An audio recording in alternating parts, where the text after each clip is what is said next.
नमस्कार दोस्तों, मछलीशहर नगर पंचायत चुनाव के उम्मीदवार के तौर पर चुनाव लड़ने वाले गुलाम रसूल उर्फ बबलू राय ने जिस तरीके से मछलीशहर नगर पंचायत अध्यक्ष पद चुनाव लड़ा और तीसरा स्थान प्राप्त कर सबको हैरान कर दिया। चुनाव के बाद पहली बार कार्यकर्ताओं की हुई बैठक।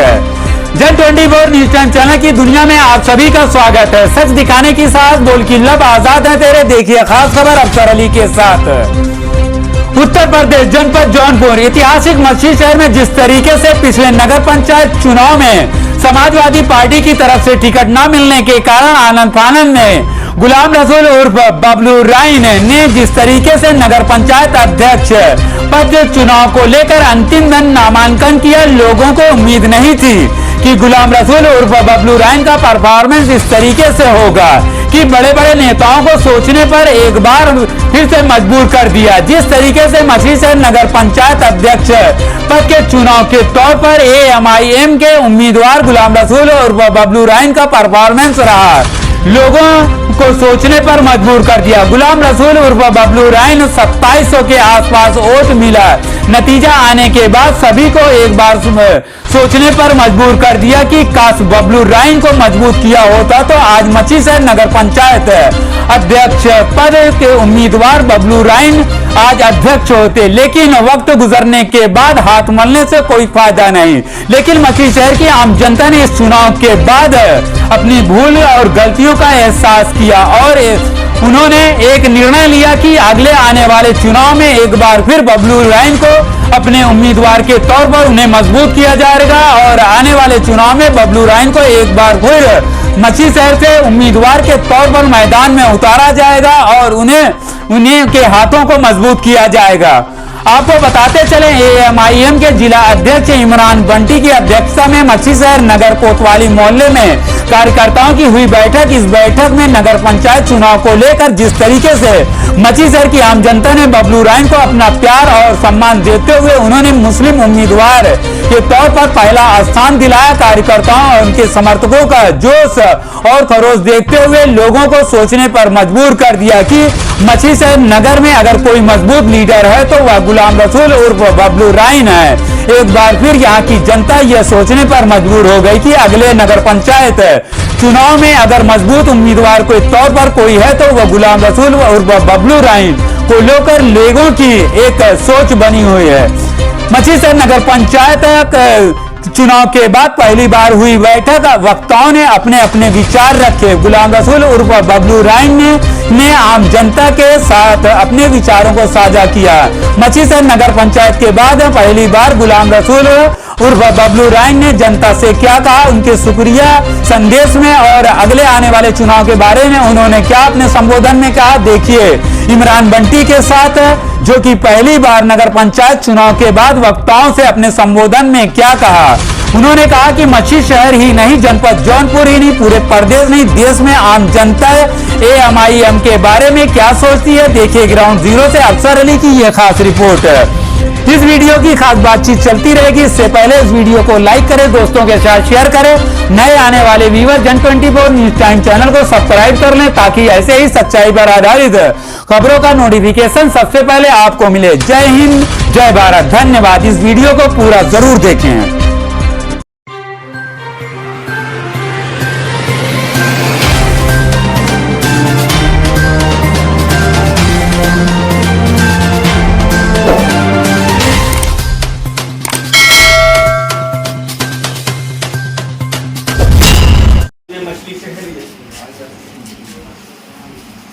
हर दिल अजीम, जुझारू ईमानदार, कंधे से कंधा मिलाकर कदम से कदम बढ़ाकर चलने वाले हमारे जिला अध्यक्ष आली जनाब इमरान बंटी साहब मछलीशहर में हम लोगों का हाल खैरियत लेने के लिए, मिलने के लिए हम लोगों के बीच में मौजूद हैं। अभी कुछ दिन पहले नगर पंचायत का चुनाव बीता हुआ कल है और वो चुनाव हम नहीं लड़ रहे थे, वो चुनाव डॉक्टर मकसूद साहब लड़ रहे थे, वो चुनाव मुन्ना भाई भी लड़ रहे थे, वो चुनाव इफ्तिखार खान साहब लड़ रहे थे, वो चुनाव तौसीफ अंसारी साहब लड़ रहे थे। ये चुनाव बबलू राय नहीं लड़ रहा था, ये सारे संगठन MIM के लोग, मछली शहर की मोहब्बत रखने वाले लोग लड़ रहे थे कि मेरा भाई, मेरा अजीज, मेरा छोटा भतीजा ये किस तरीके से जीत करके चेयरमैन हो जाए। और बड़ी मेहनत और मशक्क़त के साथ आप लोगों ने इतने वोटों से नवाजा है। थोड़ा कम हो गया, नहीं तो आपका भाई चेयरमैन हो जाता। अब उसको लोगों की नादानी समझिए या कुछ भी समझिए, बड़ी मेहनतों से आप लोगों ने इतने वोटों से नवाजा, उसका मैं बीच में बैठने का मौका नहीं मिला, आप लोगों से गुफ्तगू करने का मौका नहीं मिला। मैं भी एक बिजनेसमैन हूँ, व्यापारी हूँ, जिसके लिए थोड़ा सा कारोबार में लग गया। आज बहुत दिनों के बाद हमारे ज़िला अध्यक्ष और हमारे लोग, हमारे डॉक्टर साहब भी बीच में कहने लगे एक गुफ्तगू हो जाए बैठ करके। इस सिलसिले में आज बैठना हुआ है हम लोगों को, आज इस सिलसिले में बैठना हुआ है हम लोगों को। MIM पार्टी मछली शहर में नगर पंचायत में इतने ज़्यादा वोट पाई है और उसको किस तरीके से संभाल के रखा जाए, आने वाले दिनों में नगर पंचायत का चेयरमैन कैसे बनाया जाए, उसी मंथन के लिए आज बैठा गया है। और हमारे MIM पार्टी के मुखिया आली जनाब मोहतरम असदुद्दीन वैसी साहब जिस मेहनत और लगन के साथ चल रहे हैं, अपने कौम के बीच में जा रहे हैं, अपने लोगों का मदद कर रहे हैं, तमाम लोग उनसे जुड़ रहे हैं, गैर मुस्लिम भी जुड़ रहा है, अदर लोग भी जुड़ रहे हैं, तमाम फॉरेन में भी उनका चर्चा हो रहा है तमाम जगह। तो उनको, उनकी फिक्र को हम लोगों को होना है। वो हमारे जो सदर साहब हैं, इतनी फिक्र लेकर के किस तरीके से वो अपने लिए लड़ाई नहीं लड़ रहे हैं। आज संविधान की बात हो और किसी भी बात को हो, आगे चढ़ बढ़ कर के हिस्सा लेने वाले, आगे आवाज़ उठाने वाले हमारे असदुद्दीन वैसी साहब, सदर साहब हैं। और कोई हम लोगों की आवाज़ को दबाने की कोशिश कर रहा है, लेकिन हम लोगों की बुलंदी तक आवाज़ पहुंचाने वाले हमारे सदर आली जनाब मोहतरम असदुद्दीन वैसी साहब हैं। और वो मजबूत कैसे होंगे, यही ये नगर पंचायत, प्रधानी, विधानसभा, लोकसभा, यहीं से हम लोग आवाज़ उठाएंगे तो इंशाअल्लाह ताला अजीज़ आने वाले दिनों में MIM पार्टी की मुखिया जो हैं एकदम बिल्कुल मजबूती के साथ हमारी बात को रखेंगे। कोई चीज़ ना मानने वाली बात रहेगी उसको मना लेंगे। आप अभी हाल में वीडियो भी, फोटो भी वायरल हुआ है, मुख्यमंत्री उनसे जाके मिलते हैं, उनसे जाके मिल रहे हैं, उनसे हाल खैरियत क्या चाहिए आपको, क्या यहाँ पे व्यवस्था दे दें, तमाम ऐसे इस तरीके से अगर हम लोग मेहनत करेंगे तो इंशाअल्लाह ताला प्रधानमंत्री भी उनसे राय लेगा कि असदुद्दीन वैसी साहब क्या चाहिए आपको, क्या होना चाहिए, आपके कौम के लिए क्या होना चाहिए। इस तरीके से वो प्रस्ताव पास होगा, तमाम चीज़ें अपना मना लेंगे। बाकी हमारे सदर मोहतरम साहब ज़िले से चल कर आए हैं, हमारे अकरम भाई ने बड़ी मेहनत की, अफजल खान साहब ने बड़ी मेहनत की हमारे चुनाव में, सबका मैं शुक्रिया अदा करता हूँ। और इसी तरह से मोहब्बतों से नवाजते रहे, इंशाअल्लाह मैं आपके साथ खड़ा रहूँगा। इसी के साथ मैं अपनी बात को ख़त्म कर देता हूँ। अल्लाह हाफ़िज़। मछली शहर में इलेक्शन के बाद मुनक़िद इस छोटी सी मीटिंग में तशरीफ़ फरमा हमारे यहाँ के उम्मीदवार जनाब बबलू राय साहब, डॉक्टर साहब और पार्टी के तमाम ज़िम्मेदारान और हमारे दरमियान में तशरीफ़ फरमा हमारे बुज़ुर्ग नौजवान, आप तमाम को सलाम, अस्सलाम वालेकुम रहमतुल्लाहि व बरकातहू। बुजुर्गों, साथियों, आप तमाम लोगों के दरमियान में आज इस मीटिंग का मकसद सिर्फ इतना था कि इलेक्शन के बाद हम आप लोगों के ज़रिए से अहले मछली शहर को ये पैगाम दे सकें कि हम ने अगर यहाँ इलेक्शन को लड़ा है तो उसके बाद हम अपने पैर को खींच करके यहाँ से जाएंगे नहीं। जब भी मछली शहर की आवाम को, चाहे वो दिन हो या 12 बजे का रात का वक्त हो, जब भी आवाज़ देंगे, जितनी भी क़ुव्वत और ताकत यहाँ की आवाम ने हमको बख्शी है, उससे ज़्यादा हम यहाँ पर खिदमत के नज़रिए से आप लोगों के दरमियान में रहेंगे। हम चाहते हैं कि यहाँ के जो भी पार्टी के ज़िम्मेदार हैं या जो भी मुहिब्बान मजलिस हैं, वो ये बातें मछली शहर के दरमियान में ले करके जाएं कि नहीं, हम यहाँ पर खिदमत के नज़रिए से आए हैं। और हमारी पार्टी का नज़रिया भी यही है। हमारी पार्टी का नज़रिया आज बर वक्त की जो पॉलिटिकल जमातें हैं, चाहे वो भारतीय जनता पार्टी हो, चाहे वो कांग्रेस हो, चाहे वो समाजवादी पार्टी हो, चाहे वो बसपा हो, हमारे नज़रिए वो नहीं हैं। हमारे नज़रिए इनसे मुख्तलिफ हैं, क्योंकि हम चाहते हैं कि इस मुल्क के अंदर जो हमारे दबे कुचले हुए समाज हैं, उन समाज को हम उबारने की कोशिश करें। और जैसा कि अभी डॉक्टर साहब ने कहा कि नहीं, लोगों के जहन के अंदर ये बात है कि नहीं, MIM एक कम्युनल जमात है। अगर इस मुल्क के अंदर माइनॉरिटीज़ के ऊपर जुल्म ज्यादती हुई है, जिसका सरकारी रिकॉर्ड है कि सच्चर कमेटी, महमूदुर रहमान कमेटी, रंगनाथ मिश्रा आयोग, तमाम कमेटीज जो कि सरकार नहीं बनाई है, उसमें मुसलमानों के हालात को बयान किया गया है। अगर उस पर आवाज़ उठाना कहीं से अगर लगता है कि नहीं ये कम्युनल बातें हैं, तो यकीनन हम इस चीज़ को एक्सेप्ट करते हैं कि नहीं, हम कम्युनल बातें कर रहे हैं। और हम इसी के साथ नहीं, हमारे एक भाई ने अभी कहा कि नहीं देखिए, सिर्फ मुस्लिम वोट से नहीं और समाज को भी जोड़ने की बात है। मैं आप तमाम लोगों के दरमियान में छोटे से एवान में ये बताना चाहता हूँ कि मजलिस इत्तेहादुल मुस्लिमीन की तारीख रही है कि MIM सरजमीन दखन में, हैदराबाद में जब वो ताकत में आई और जब उसके पहले मेयर बनाने का वक्त आया, वो मेयर कोई मुसलमान नहीं बल्कि एक दलित समाज का था, जिसको मजलिस इत्तेहादुल मुस्लिमीन ने हैदराबाद में अपना पहला मेयर वो एक दलित को चुना। मजलिस इत्तेहादुल मुस्लिमीन उत्तर प्रदेश को आई तो यहाँ पर फैजाबाद के बीकापुर में बाई इलेक्शन हो रहे थे। सामान्य सीट पर हमने एक दलित उम्मीदवार प्रदीप कोरी को अपना उम्मीदवार बनाया।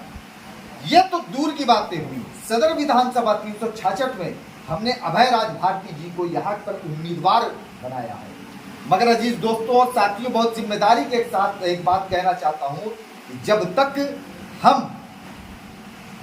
क़यादत को समझेंगे नहीं और खुद अपने हाथों में अपने पार्टी के परचम को लहराएंगे नहीं, तब तक कोई दूसरा समाज आपके साथ नहीं जुड़ेगा।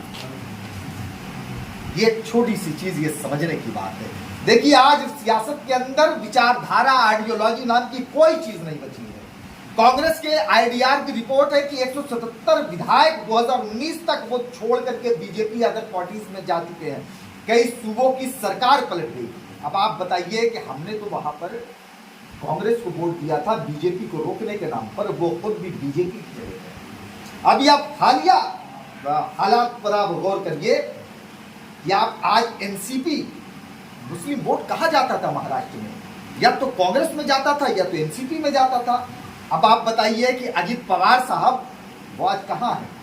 क्या भारतीय जनता पार्टी की गोद में बैठ करके नहीं खेल रहे हैं? कहाँ गई आइडियोलॉजी, कहाँ गई विचारधारा? आज हम क्या पूरे इस मुल्क का मुसलमान बीजेपी को रोकने के लिए सीना सिपर किए बिना पॉलिसी और एजेंडे के सामने खड़ा हो जाता है? उसका खामियाजा भी आज मुसलमानों को भुगतना पड़ता है। 37 शाखाएं हैं RSS की, 37 किसानों के लिए अलग संगठन है, सैनिकों के लिए अलग संगठन है, पूर्व सैनिकों के, वहां पर रिटायर्ड IAS IPS के अलग संगठन हैं, महिलाओं के अलग संगठन है। इस तरीके से 37 संगठन है।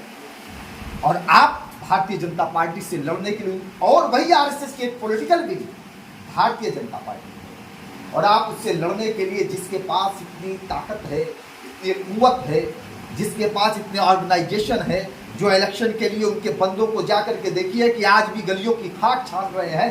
संघ के आज भी जिला स्तर के प्रचारक की बात करिएगा तो वो भी शादियां नहीं करते हैं। वो इतनी कुर्बानियों के बाद, और आप बिना पॉलिसी एजेंडे, बिना कोई ताकत को बनाए आप सीना सिपर हो करके, क्या भाई हमको अखिलेश यादव जी को मुख्यमंत्री बनाना है, हमको मायावती जी को मुख्यमंत्री बनाना है, हमको नीतीश कुमार जी को मुख्यमंत्री बनाना है, हमको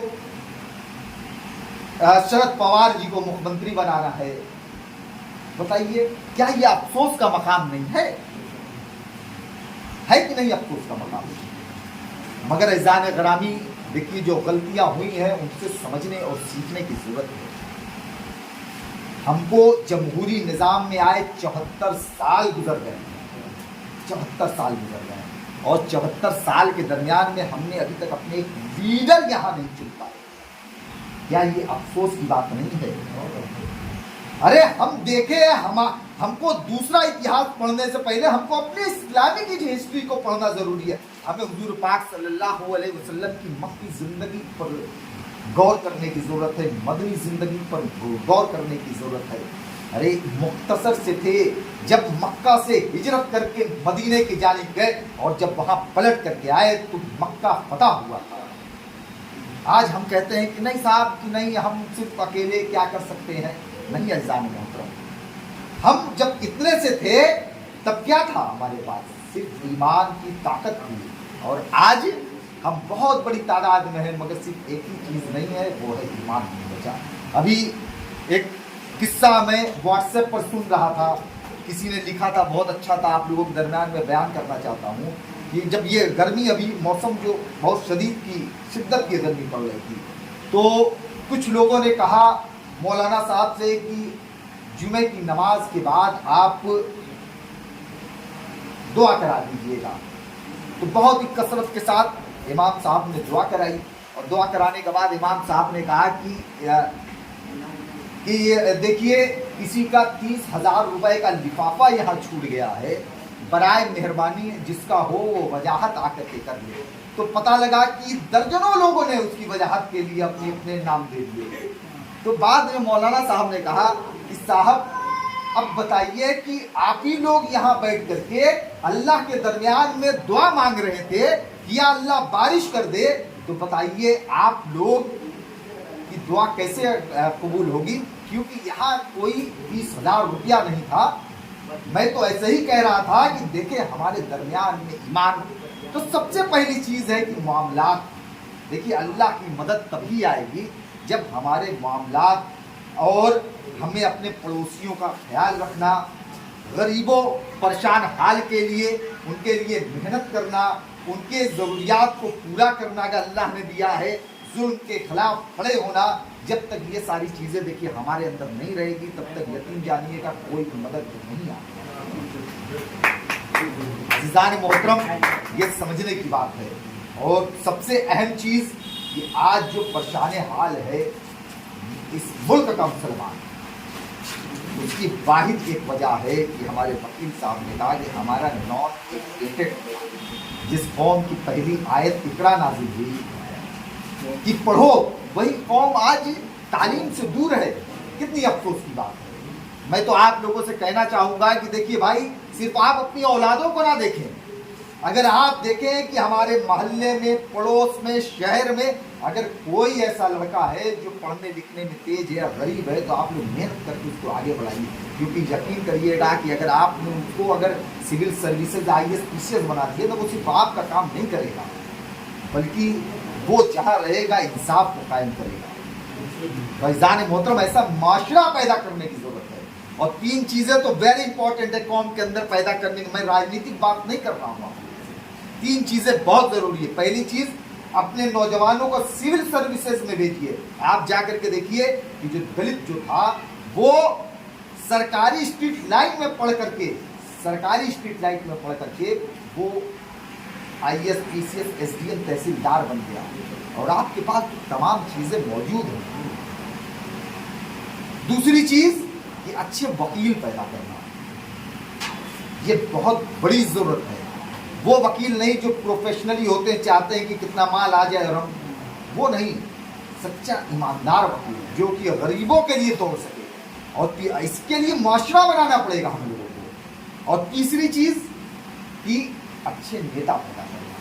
हम लोग तो बचपन से यही सुनते चले आए, नहीं भैया राजनीति बड़ी गंदी चीज़ है, नहीं बहुत बुरी चीज़ है। नहीं, आज देखिए कि जिन कौमों ने सियासत किया है वो कौम आज कहाँ है? आपसे बेहतर है कि नहीं? ठाकुर समाज आपसे आगे है कि नहीं? ब्राह्मण समाज आपसे आगे है कि नहीं? यादव समाज आपसे आगे है कि नहीं? यादव समाज की क्या हालात थी? हम लोगों ने तो बचपन में देखा गया ना, साइकिल में ब्रेक नहीं होता था, मडगार्ड नहीं होता था, मगर सिर्फ एक चीज़ है जिसने उसको उरूज पर पहुंचा दिया, एक सोच कि हमें अपना नेता बनाना है, सिर्फ एक सोच। आज देखिए कि क्या हालात है, आपकी क्या हाल है भाई। आजम खान साहब को देख लीजिए, आप कहाँ हैं। और अगर आजम खान जैसे लोगों के दर्द को लेकर असदुद्दीन ओवैसी साहब आएंगे तो लोग कहेंगे नहीं भैया ओवैसी तो बीजेपी के एजेंट है ना। बताइए कहां चला गया हमारा जहन? अल्लाह ने हमको भी तो जहन दिया सोचने समझने के लिए ना। क्या किसी पॉलिटिकल लीडर ने विधायिका मोहतरमा इलेक्शन के दरमियान में, बबलू भाई के इलेक्शन के दरमियान में डोर टू डोर टहल रही थी? समाजवादी का बेस वोट है मुसलमान। अब आप बताइए कि क्या उनकी जिम्मेदारी नहीं है कि मुस्लिम समाज में जाए? अरे हम तो 22% आपके वोटर थे ना। आपके राष्ट्रीय अध्यक्ष जी जिस समाज से आते हैं वो 7% हैं। आप कितनी बार गई कि नहीं हमारे कम्युनिटी में, हमारे समाज के दरमियान में कि नहीं बच्चों तुम पढ़ो? आप तो 4-4 बार मुख्यमंत्री थे ना। कौन से मुस्लिम इलाकों में अच्छे आपने स्कूल दे दिए? मगर अगर ये सारी चीजें कहेंगे तो लोग कहेंगे कि नहीं भैया अरे बाप रे बाप, ये तो देखिए ये सब तो भड़काऊ भाषण करते हैं और जो तो बीजेपी जीत जाएगी। अरे जितनी मेहनत हमने बीजेपी को हराने के लिए किया है उसकी आधी मेहनत अगर हमने खुद को जीतने के लिए किया होता ना तो यकीन जानिए आज 50 मेंबर आप पार्लियामेंट होते, 50 मेंबर आप पार्लियामेंट होते, कई सूबों में आपकी सरकार होती। तो कम से कम हम अपने जहन पर गौर तो करें। देखिए मैं ये नहीं कहता कि एक दिन में हालात बदल जाएगी, मगर मैं ये जरूर कहता हूं कि हालात बदलने वाली है। इस वक्त जो हालात मजलिस इत्तेहादुल मुस्लिमीन की है वही हालात सारी पार्टियों की शुरुआती दौर की रहती है। ऐसा नहीं कि समाजवादी के लोगों ने संघर्ष नहीं किया, ऐसा नहीं कि बीजेपी के लोगों ने संघर्ष नहीं किया, ऐसा नहीं कि वो लोग जेल नहीं गए, ऐसा नहीं कि वो लोग लाठियां नहीं किया, ऐसा नहीं कि वो लोग पर जुल्म नहीं हुआ, ऐसा नहीं कि वो लोग मुकदमे नहीं हुए। सारे लोगों ने झेला है। मगर वो ड्यू का प्रचार आता है ना, डर के आगे जीत है। जो डर से लड़ गया वो कामयाब हो गया। और हम आज जो कौम तलवार और खंजर के साए में जीती रही वो कौम आज नहीं भैया जो है तो नहीं, वो फलनवा जो है तो झंडा ले लेंगे तो फलाने साहब नाराज हो जाएंगे। तो अज़ान मोहतरम ये सारी चीजें समझने की बात है। आप अगर अपना वोट समाजवादी पार्टी के खाते में डालते हैं तो याद रखिएगा इस चीज को कि वो कहीं ना कहीं वो वोट बीजेपी को ट्रांसफर होता है। अब पूछिए कैसे? आज की डेट में आप देखिए कि समाजवादी पार्टी का आपका मऊखोसी का विधायक वो देखिए बीजेपी में चला गया। और मैंने जिन लोगों ने देखा होगा, मैंने एक वीडियो अभी 1 हफ्ता पहले डाला था, लाइव भी बनाया था। मैंने कहा था कि जो ऑपरेशन लोटस बीजेपी ने महाराष्ट्र में किया है अगर वही उत्तर प्रदेश में आ जाएगी तो समाजवादी पार्टी का खात्मा कर देगी। और देखिए ये उसकी शुरुआत हो गई है, ये उसकी शुरुआत हो गई है। चचा भतीजे का विवाद कौन नहीं जानता है भाई? समाजवादी पार्टी, जब से समाजवादी पार्टी में मुलायम सिंह यादव जी ने सत्ता अखिलेश यादव जी को दिया था और जब से अखिलेश यादव जी के हाथ में क़यादत आई है समाजवादी पार्टी की, लोकसभा चुनाव 2014 हारे हैं, 2017 उत्तर प्रदेश का विधानसभा चुनाव हारे हैं, 2019 लोकसभा चुनाव हारे हैं और 2022 विधानसभा का चुनाव हार चुके हैं। और इस दरमियान में 2 नगर पालिका, नगर पंचायत, नगर निगम के भी चुनाव हार चुके हैं। क्या ये बात क्या नहीं है? उनके अगेंस्ट में शिवपाल यादव जी, उन्होंने अलग पार्टी भी बनाई, आप अपना परिवार नहीं इकट्ठा कर पाए। क्या ये उनके सूझबूझ पर एलिगेशन नहीं है? क्या बीजेपी जब समाजवादी पार्टी के घर पर छापा मारेगी तो क्या वो है जिस तरीके शरद पवार अजीत पवार से अलग हो गए, क्या उस तरीके से अखिलेश यादव जी से शिवपाल यादव जी अगर अलग हो जाएंगे तो क्या कहा जा सकता है? ये तो राजनीतिक परंपरा चल रही है ना। बसपा को देखिए, बहन मायावती जी को, वो देखिए बैकफुट पर है पूरी तरीके से। जहां मुस्लिम कैंडिडेट समाजवादी उतारेगी तो वहां पर बसपा भी मुस्लिम कैंडिडेट उतार देगी। क्यों? क्योंकि समाजवादी पार्टी के डिब्बा बंद हो जाए और बाद में जब हम आएंगे तो आएंगे, वरना बीजेपी को पूरी तरीके से पोषित कर रही है। मेरे भाइयों, ये सारी चीजें हम अपने दिमाग को खोल करके तो समझिए। हम जहां खड़े हैं जरूरी नहीं है, आज तो आपके जेब में मोबाइल है ना, पूरी दुनिया आप देख सकते हैं मेरे भाई।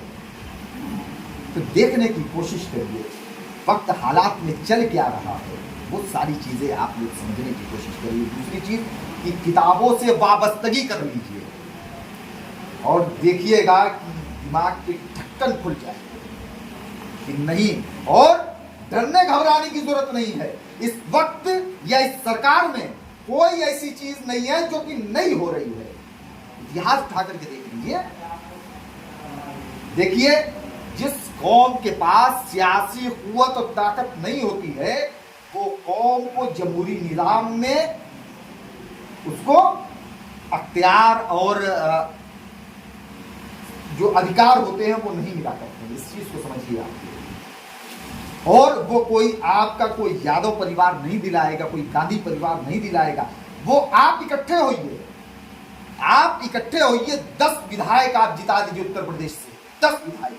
आप यकीन करिएगा कि डॉक्टर साहब ने कहा कि इंदिरा गांधी दारुसलाम के चौखट पर समर्थन मांगने के लिए जाया करती थी। तो यकीन रखिएगा कि उत्तर प्रदेश में चाहे वो अखिलेश यादव जी हो, चाहे वो मायावती जी हो, उसको जाना पड़ेगा। ठीक है, ये हमारा इज्जत और वकार नहीं बढ़ेगा, हमारा इज्जत वकार नहीं बढ़ेगा। तसव्वुर करिए कि असदुद्दीन ओवैसी साहब आज हैं, भाई उनको तो सियासत तो विरासत में मिली है ना,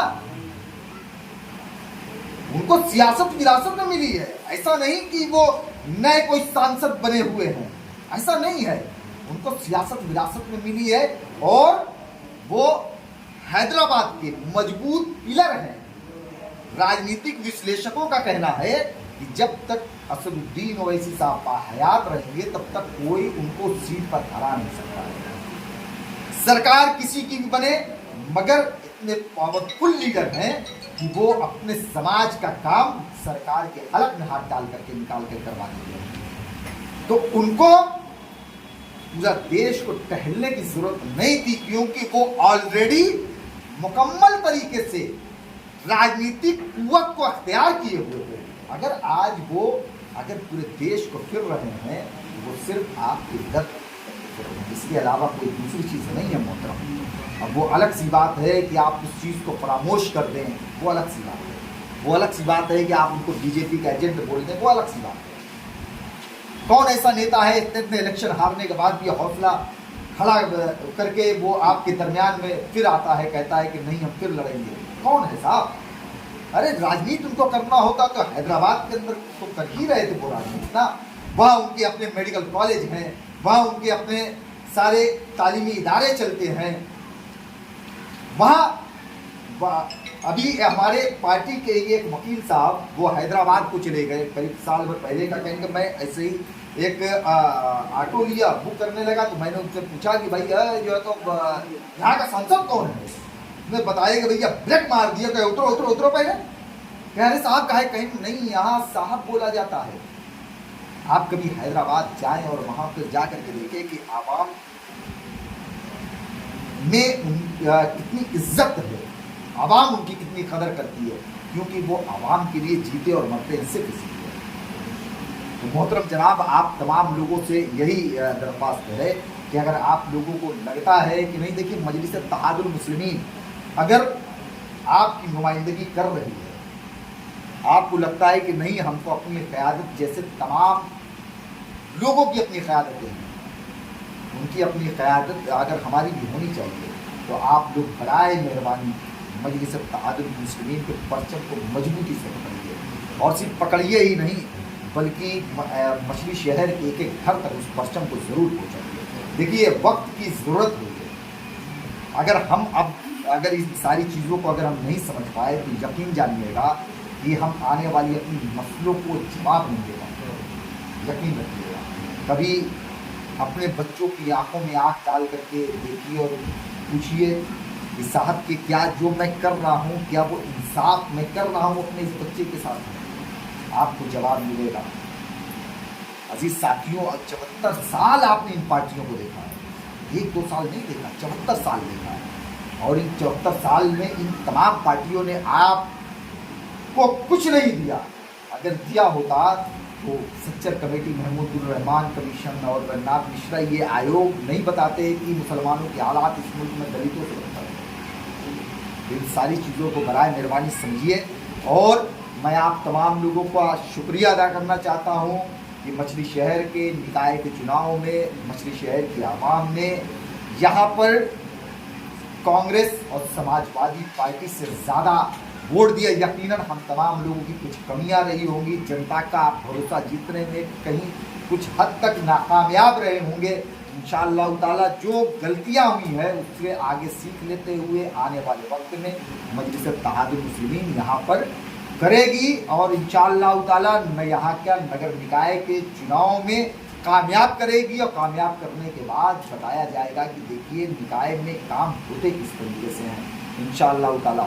मगर इन सारी चीज़ों को लेकर के सबसे पहले उसकी मेहनत हम लोगों को अभी से करनी है, क्योंकि इसके पहले क्या हुआ था कि वक्त नहीं था, यहाँ से ठीक तरीके से जो रिप्रेजेंटेशन होने चाहिए थे वो नहीं हुए, एक अच्छी स्ट्रेटजी नहीं बन पाई।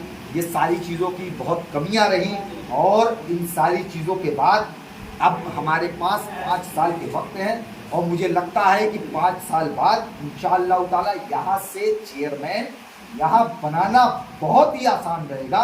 और ऐसे चेयरमैन बनता है तो कांग्रेस का बनता है, समाजवादी पार्टी का बनता है, बसपा का बनता है, बीजेपी का बनता है, मगर MIM का चेयरमैन चुना जाएगा वो आपका चेयरमैन चुना जाएगा। और दूसरी बात ऐसा मौसम कि देखिए आने वाले वक्त में लोकसभा के चुनाव हैं और इसमें पार्टी की अभी क्या पॉलिसी है देखिए। अगर आप देखिएगा तो आप राजनीतिक एतबार से जो देश की सभी पार्टियां हैं वो आपको अछूत समझती हैं। विपक्ष की बैठक होगी मगर उसके अंदर आपको बुलाया नहीं जाएगा, क्योंकि वो समझते हैं कि नहीं ये अछूत लीडर है, वो आपको नहीं बुलाएंगे। जबकि असदुद्दीन ओवैसी साहब में वो काबिलियत है कि जब वो पार्लियामेंट हो या सड़क हो, जब वो बोलते हैं चाहे वक्त का वजीर आजम कोई भी हो वो उनकी बातों को सुनता है। और बहुत सारे मेरे खुद हिंदू दोस्तों ने कहा कि अगर असदुद्दीन ओवैसी साहब अगर हिंदू कौम में पैदा हुए होते तो आज वो देश के प्रधानमंत्री होते। चाहे वो डिफेंस का मामला हो, चाहे वो किसी भी तरीके के मामला हो, मगर आप देखिएगा बहुत ही अच्छे तर्क के साथ असदुद्दीन ओवैसी साहब अपनी बात को रखते हैं।